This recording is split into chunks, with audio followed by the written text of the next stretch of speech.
Questa istanza appunto ha proprio lo scopo di rispondere alle 3A delle stanza tutta per sé: ascolto, accoglienza e aiuto.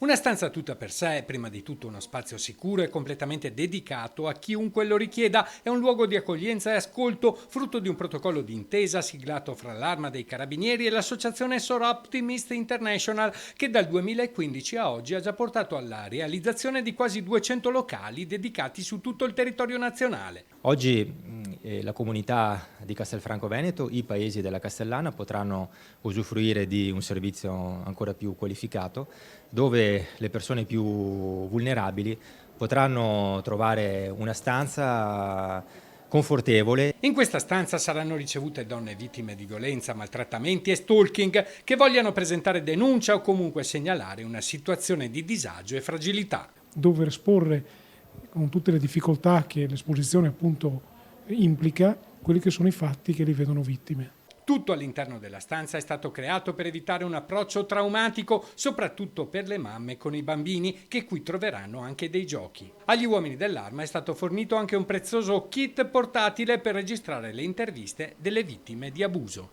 Che è oltretutto trasportabile, quindi si può utilizzare in ufficio presso la caserma dei Carabinieri, ma nel caso di chiamata in urgenza può essere trasportato in pronto soccorso, ad esempio, o anche nel domicilio o nel luogo dove avviene la violenza, e il carabiniere può videoregistrare la denuncia. In questo modo chi fa la denuncia non è costretto a poi ripeterla, perché viene anche presentata anche in tribunale.